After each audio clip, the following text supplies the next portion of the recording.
परंतु यह बात उसकी रानी को अच्छी नहीं लगती थी। वह ना तो व्रत करती थी और ना ही किसी को एक पैसा भी दान देने दिया करती थी, और राजा को भी ऐसे करने से मना किया करती थी। एक समय की बात है, राजा शिकार खेलने के लिए वन चले गए थे। घर पर रानी और दासी थी। उसी समय गुरु बृहस्पति देव साधु रूप धारण कर राजा के दरवाजे पर भिक्षा मांगने आए। साधु ने जब रानी से भिक्षा मांगी तो वह कहने लगी, हे साधु महाराज, मैं इस दान और पुण्य से तंग आ गई हूँ। आप कोई ऐसा उपाय बताएं जिससे कि सारा धन नष्ट हो जाए और मैं आराम से रह सकूं। बृहस्पति ने कहा, हे देवी, तुम बड़ी विचित्र हो। संतान और धन से कोई दुखी होता है क्या?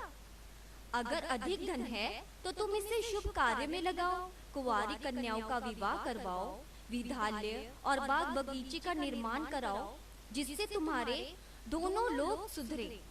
परंतु साधु की इन बातों से रानी को खुशी नहीं हुई।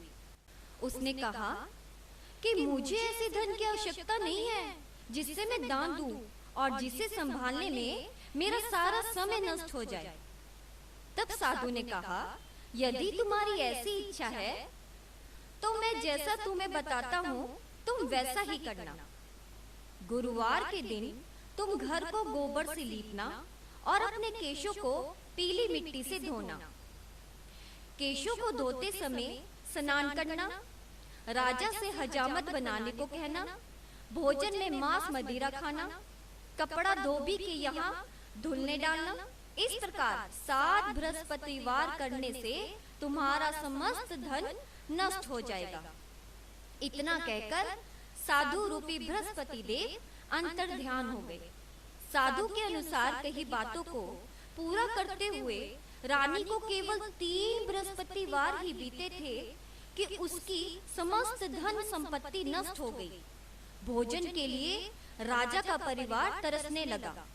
तब एक दिन राजा ने रानी से बोला कि हे रानी, तुम यहीं रहो, मैं दूसरे देश को जाता हूँ, क्योंकि यहाँ पर सभी लोग मुझे जानते हैं, इसलिए मैं कोई छोटा कार्य नहीं कर सकता।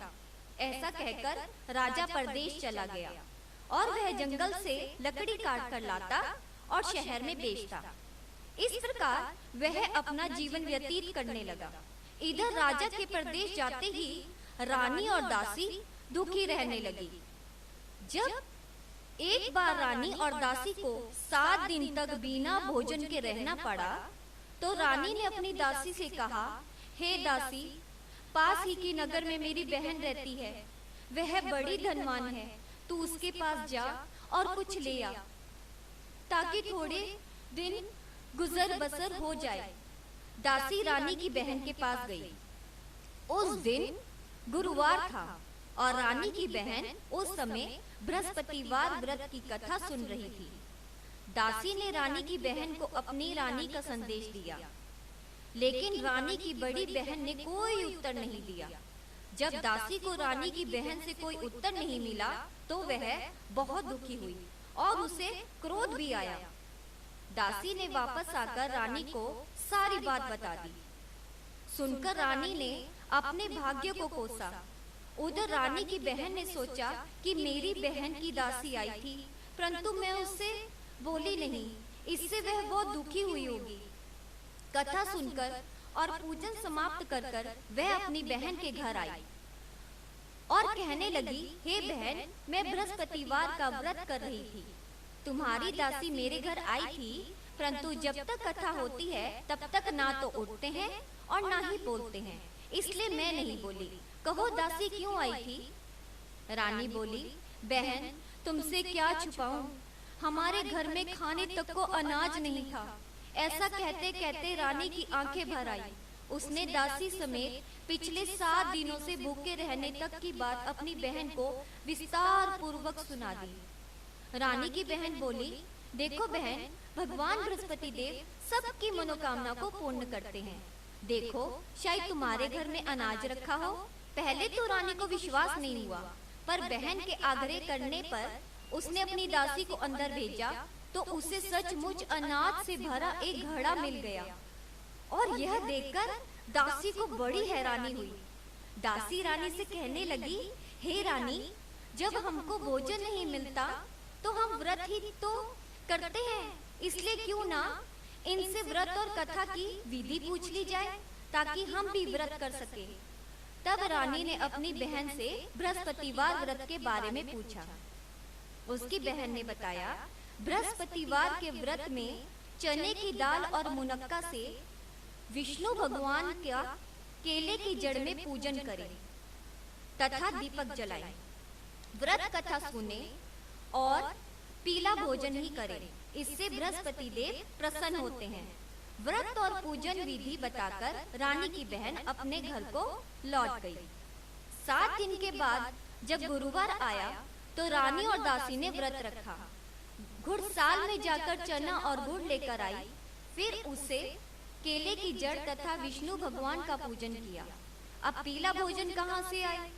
इस बात को लेकर दोनों बहुत दुखी थे, क्योंकि उन्होंने व्रत रखा था, इसलिए बृहस्पति देव उनसे प्रसन्न थे। इसलिए वह एक साधारण व्यक्ति का रूप धारण कर 2 थालों में सुंदर पीला भोजन दासी को दे गए। भोजन पाकर दासी प्रसन्न हुई और फिर रानी के साथ मिलकर भोजन ग्रहण किया। उसके बाद वे सभी गुरुवार को व्रत और पूजन करने लगी।